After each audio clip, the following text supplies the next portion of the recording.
Assalamualaikum warahmatullahi wabarakatuh. Saya Satun Hasana dari kelas 6A P2K semester 6 Teknik Informatika. Di sini saya akan menjelaskan dari mata kuliah Etika dan Berorganisasi tentang hak kekayaan intelektual.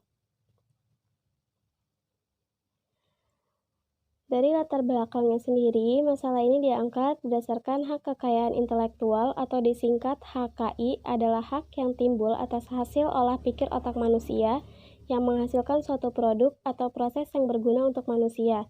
Secara umum dapat dikatakan bahwa objek yang diatur dalam HKI adalah karya-karya yang timbul atau lahir karena kemampuan intelektual manusia. Oleh karena itu, ada yang berpendapat bahwa hak-hak tersebut digolongkan ke dalam hak-hak atas barang-barang yang tak berwujud atau intangible.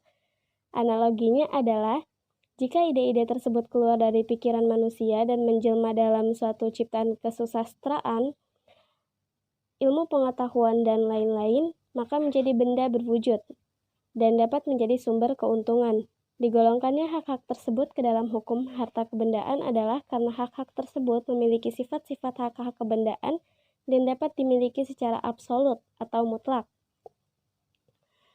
Ciri utamanya adalah hak-hak tersebut dapat dijual, dilisensikan, diwariskan, dan lain-lain layaknya hak kebendaan lainnya. Intinya, hak-hak tersebut dapat dipindah tangankan kepemilikannya berdasarkan alasan sah yang dibenarkan oleh peraturan perundang-undangan. Dari sinilah ciri khas HKI sebagai hak private. Seseorang bebas untuk mengajukan permohonan atau mendaftarkan karya intelektualnya atau tidak. Hak eksklusif yang diberikan negara kepada individu pelaku HKI, inventor, pencipta, pendesain, dan sebagainya, tiada lain dimaksudkan sebagai penghargaan atas hasil karya atau kreativitasnya dan agar orang lain terangsang untuk dapat lebih lanjut mengembangkannya lagi. Sehingga dengan sistem HKI tersebut kepentingan masyarakat ditentukan melalui mekanisme pasar. Di samping itu, sistem HKI juga menuntut diadakannya sistem dokumentasi yang baik atas segala bentuk kreativitas manusia sehingga kemungkinan dihasilkannya teknologi atau hasil karya lainnya yang sama dapat dihindarkan atau dicegah dengan dukungan dokumentasi yang baik tersebut. Diharapkan masyarakat dapat memanfaatkannya dengan maksimal untuk keperluan hidupnya atau mengembangkannya lebih lanjut untuk memberikan nilai tambah yang lebih tinggi lagi. Pembahasan dari materi ini ialah pertama, di sini kita membahas teori-teori dasar perlindungan HKI. Ada beberapa teori perlindungan hak kekayaan intelektual seperti teori reward, teori recovery, teori insentif, dan teori risk. Menurut teori reward atau penghargaan, pencipta atau penemu yang menghasilkan ciptaan atau penemuan harus dilindungi dan harus diberi penghargaan atas hasil jerih payahnya menghasilkan penemuan atau sebuah ciptaan. Kemudian menurut teori recovery, penciptaan atau penemu yang menghasilkan ciptaan atau penemuan dengan mengeluarkan tenaga, waktu, dan biaya harus diberi kesempatan untuk meraih kembali apa yang telah ia keluarkan tersebut. Selanjutnya, menurut teori insentif menyatakan bahwa dalam rangka untuk menarik minat, upaya dan dana bagi pelaksanaan dan pengembangan kreativitas penemuan, serta menghasilkan sesuatu yang baru, diperlukan adanya suatu insentif agar dapat memacu kegiatan-kegiatan penelitian dapat terjadi lagi. Sedangkan menurut teori risk atau resiko menyatakan bahwa kekayaan intelektual merupakan hasil karya yang mengandung resiko, sehingga adalah wajar untuk memberi perlindungan kepada kegiatan yang mengandung resiko tersebut. Dari teori-teori tersebut, di atas dapat dipahami bahwa dasar filosofis perlindungan HKI sangat dipengaruhi oleh mazhab hukum alam yang menekankan pada faktor manusia dan penggunaan akal. Berdasarkan pemikiran tersebut, hak kekayaan intelektual atau HKI diakui sebagai hasil kreasi dari pekerjaan dengan memakai kemampuan intelektual manusia. Dengan demikian, pribadi yang menghasilkannya mendapat hak. Kepemilikannya secara alamiah. Dalam sistem hukum Romawi, cara perolehan hak sedemikian tersebut didasarkan atas asas suum suicu tribur, yang menjamin benda yang diperoleh adalah kepunyaan orang tersebut. Kemudian pada tingkatan yang paling tinggi dari hubungan kepemilikan tersebut, eksklusif atas benda ciptaannya tersebut dengan bantuan negara. Sebagai suatu sistem hukum modern sesuai dengan pandangan HLA Hart tentang konsep hukum, concept of law, satu sistem HKI juga merupakan suatu sistem yang logis karena merupakan perwujudan dari kehendak manusia sehubungan dengan turutan kehidupan bersama. Dalam keadaan ini, sistem HKI merupakan sistem hukum positif yang dalam operasionalisasi dari misinya mempunyai 4 penunjang, yaitu 1. Cita Citra Winda Priya Panca, budaya hukum Indonesia menghadapi globalisasi, perlindungan rahasia ageng di bidang farmasi. Sebagaimana dikutip dari Howard Davis dan David Holcroft, Jurisprudence, Text and Commentary, London, Butterworth, dan halaman 34-35. Pertama, adanya aspek perintah. 2. Mengandung aspek kewajiban yang melekat dalam norma hukum yang diberlakukannya.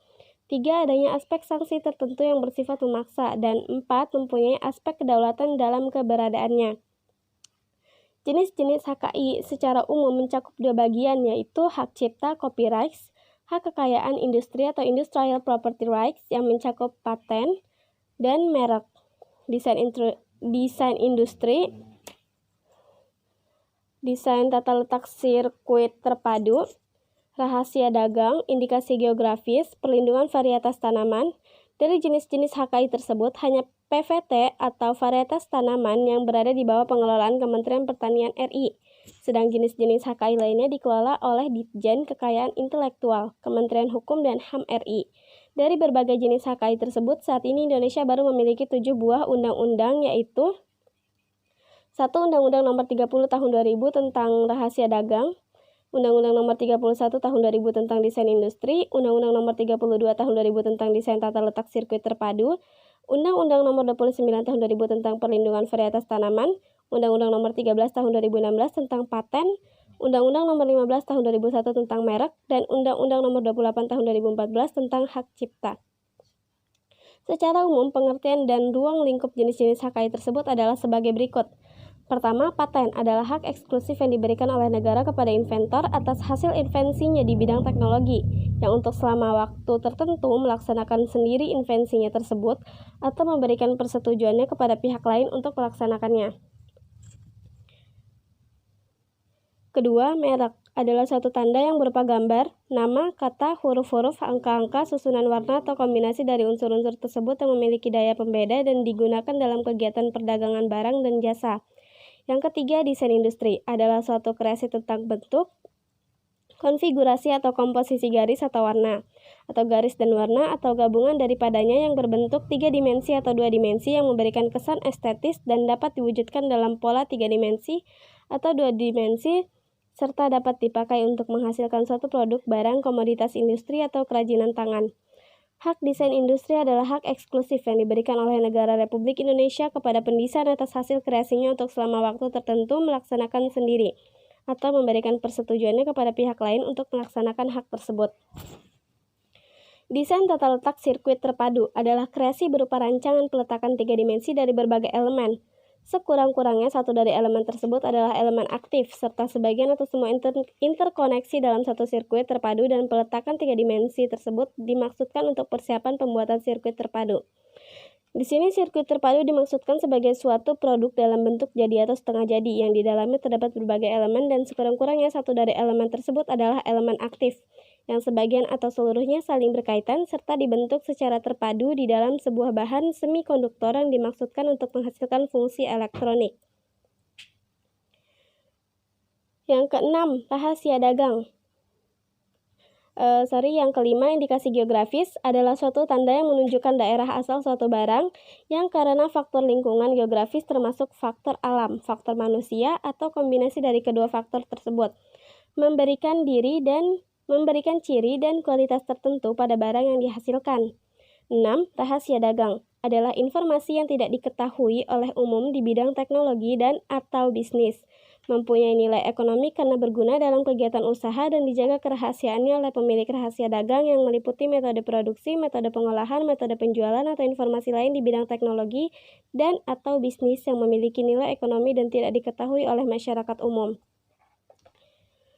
Yang ketujuh, perlindungan varietas tanaman adalah perlindungan khusus yang diberikan negara yang dalam hal ini diwakili oleh pemerintah dan pelaksanaannya dilakukan oleh Kantor Perlindungan Varietas Tanaman.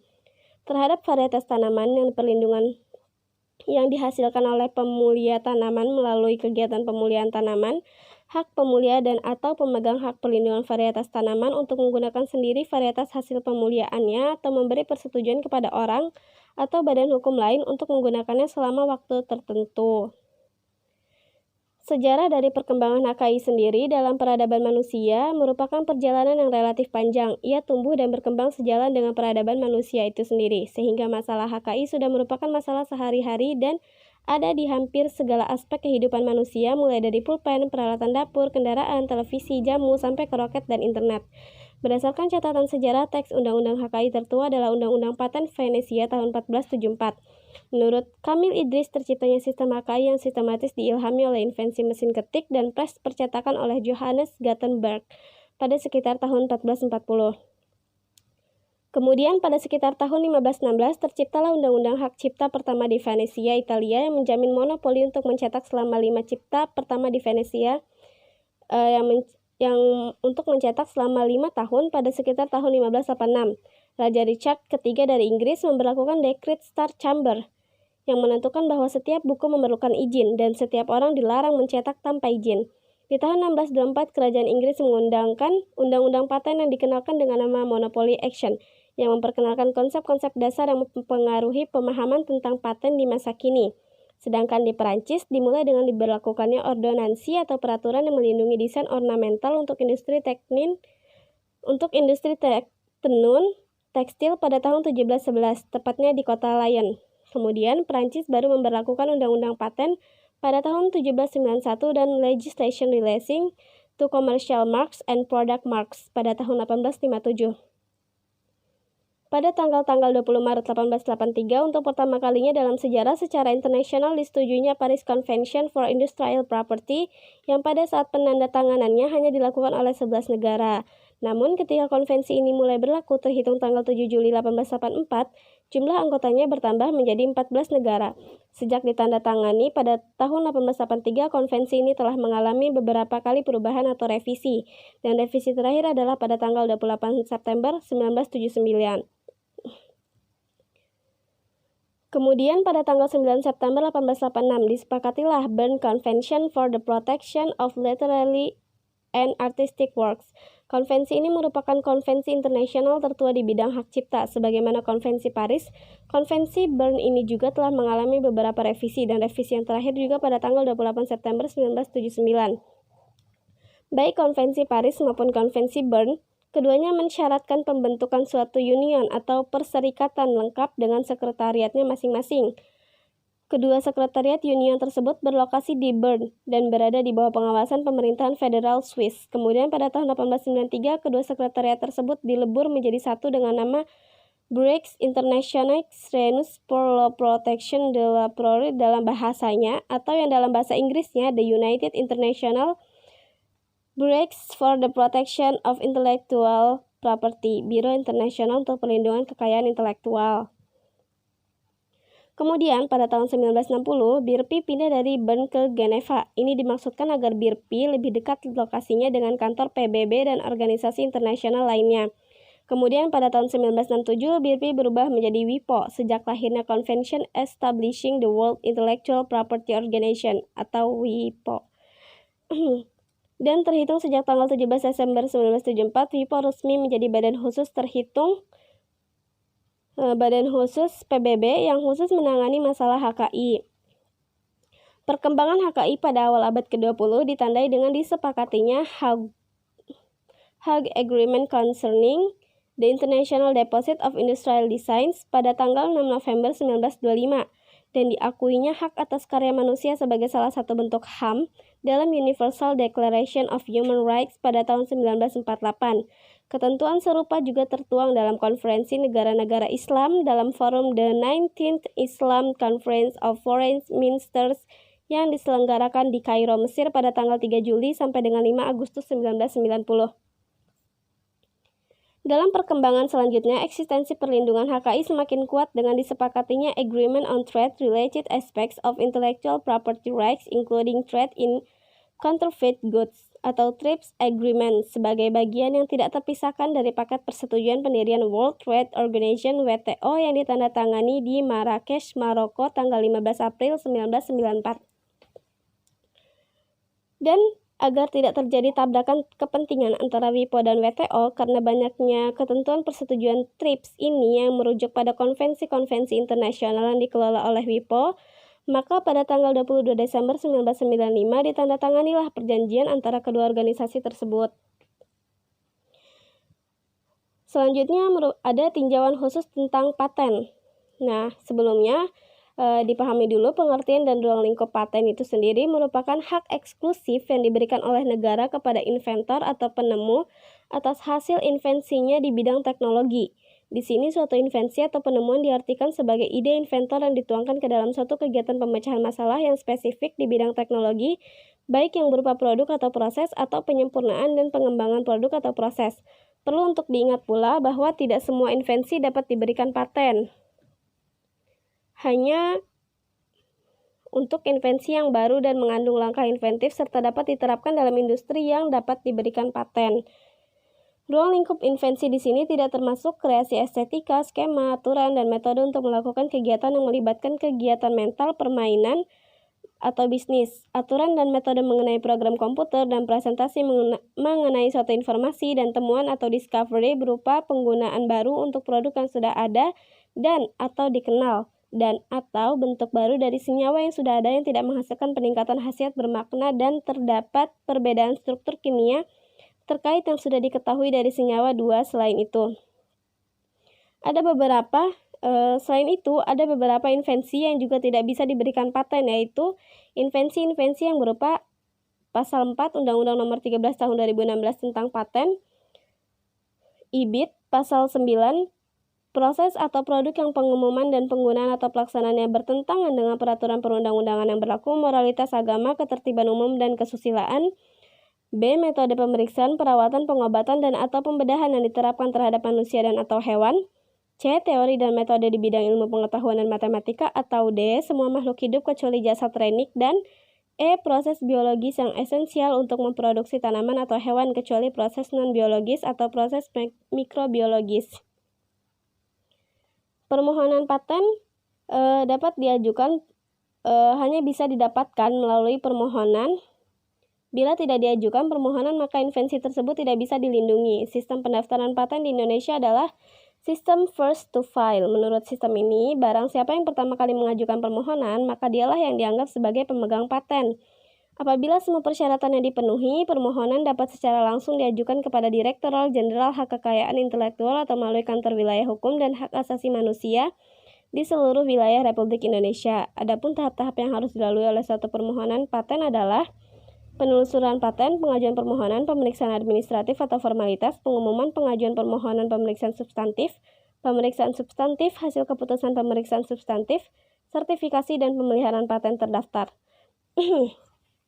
Syarat-syarat lainnya adalah bahwa pemohon diwajibkan membayar biaya-biaya yang telah ditentukan berdasarkan peraturan perundang-undangan yang berlaku seperti biaya permohonan paten, biaya permohonan pemeriksaan substantif, dan biaya pemeliharaan paten. Patentabilitas adalah syarat-syarat substantif yang harus dipenuhi oleh suatu invensi untuk dapat perlindungan paten. Syarat-syarat inilah yang menentukan apakah invensi dimohonkan tersebut dapat diberi paten atau tidak dapat diberi paten. Ada 3 syarat substantif, yaitu kebaruan, mengandung langkah inventif, dan dapat diterapkan dalam industri. Ketiga syarat dimaksud secara singkat dapat diuraikan sebagai berikut, yaitu kebaruan atau novelty. Suatu invensi dianggap baru apabila pada tanggal penerimaan invensi tersebut berbeda atau tidak sama dengan teknologi yang diungkapkan sebelumnya. Pengungkapan tersebut tidak terbatas di wilayah Indonesia saja, namun juga mencakup di luar Indonesia, baik dalam bentuk satu tulisan, uraian lisan, atau melalui peragaan atau dengan cara lain yang memungkinkan seseorang ahli untuk melaksanakan invensi tersebut. Yang kedua, mengandung langkah inventif. Suatu invensi mengandung langkah inventif jika invensi tersebut bagi seseorang yang mempunyai keahlian tertentu di bidang teknik merupakan hal yang tidak dapat diduga sebelumnya. Penilaian bahwa suatu invensi merupakan hal yang tidak dapat diduga sebelumnya harus dilakukan dengan memperhatikan keahlian yang ada pada saat permohonan diajukan, atau yang telah ada pada saat diajukan. Permohonan pertama dalam hal permohonan itu diajukan dengan hak prioritas. Yang ketiga, dapat diterapkan dalam industri. Suatu invensi dikatakan dapat diterapkan dalam industri jika invensi tersebut dapat dilaksanakan dalam industri sebagaimana yang diuraikan dalam permohonan. Artinya, jika invensi tersebut dimaksudkan berupa produk, produk tersebut harus mampu dibuat secara berulang-ulang, secara massal, dengan kualitas yang sama, sedangkan jika invensi berupa proses, proses tersebut harus mampu dijalankan atau digunakan dalam praktik. Lingkup perlindungan paten meliputi perlindungan dalam bentuk paten biasa dan paten sederhana. Paten biasa mencakup produk atau proses atau metode yang memiliki kebaruan, mengandung langkah inventif, dan dapat diterapkan dalam industri. Jangka waktu perlindungan paten biasa ini adalah selama 20 tahun dan tidak dapat diperpanjang. Paten sederhana mencakup produk atau proses atau metode atau pengembangan produk atau metode yang memiliki kebaruan dan dapat diterapkan dalam industri. Jangka waktu perlindungan paten biasa ini adalah selama 10 tahun dan tidak dapat diperpanjang. Perbedaan di antara paten biasa dan paten sederhana ini adalah dalam hal penilaian dan patentabilitas dari permohonan tersebut. Paten biasa dilakukan penilaian kebaruan, langkah inventif, dan dapat diterapkan dalam industri, sedangkan paten sederhana hanya dilakukan penilaian patentabilitas kebaruan dan dapat diterapkan dalam industri. Berbeda dengan Undang-Undang Paten sebelumnya, yaitu Undang-Undang Nomor 14 Tahun 2001 tentang paten, Undang-Undang Nomor 13 Tahun 2016 tentang paten memberikan pengaturan yang lebih longgar untuk paten sederhana, di mana produk, komposisi, alat, dan proses atau metode dapat diajukan melalui paten sederhana. Hal ini diharapkan dapat merangsang para inventor, khususnya dalam negeri, untuk mengajukan dalam bentuk paten sederhana, di mana di samping penilaiannya tidak sulit, juga waktu pengurusannya lebih cepat. Manfaat HKI bagi lembaga litbang secara umum, yaitu memberi kepastian hukum bagi invensi-invensi hasil litbang andalan yang dihasilkan institusi, promosi potensi kemampuan iptek kepada calon klien, dapat digunakan untuk menggalang dana dari stakeholder, membiayai riset dan pengembangan dengan memanfaatkan penjualan lisensi loyalitas hasil KI. Mendorong kompetisi dan kreativitas peneliti untuk melakukan penelitian yang menghasilkan nilai tambah tinggi dan membantu memahami peta teknologi kegiatan yang ditekuni dengan memanfaatkan dokumen paten.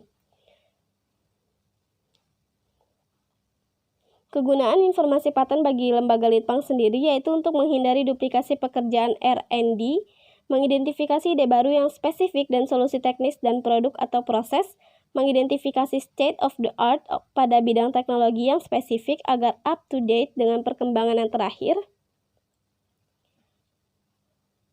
mengkaji dan mengevaluasi teknologi yang spesifik dan mengidentifikasi calon lisensor, mengidentifikasi teknologi alternatif dan sumbernya, menemukan sumber know-how pada bidang yang spesifik atau pada suatu negara tertentu, membantu pengembangan solusi teknik, produk, dan proses yang baru, mengidentifikasi prospek HKI, terutama untuk menghindari penyontekan, mengkaji kebaruan dan kelayak patenan dan teknologi yang dikembangkan sendiri bila akan didaftarkan di kantor HKI domestik atau luar negeri, memonitor aktivitas kompetitor di dalam maupun luar negeri, mengidentifikasi ceruk pasar atas menemukan tren baru dalam suatu teknologi atau pengembangan produk pada tahap awal.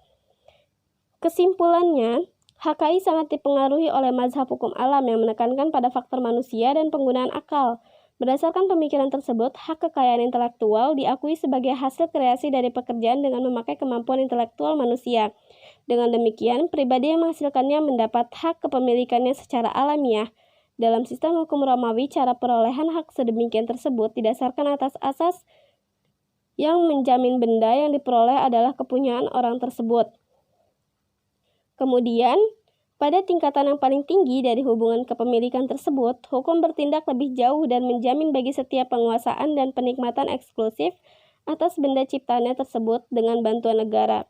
Sebagai suatu sistem hukum modern, sesuai dengan pandangan HLA, Hart tentang konsep hukum, satu sistem HKI juga merupakan suatu sistem yang logis karena merupakan perwujudan dari kehendak manusia sehubungan dengan tuntutan kehidupan manusia.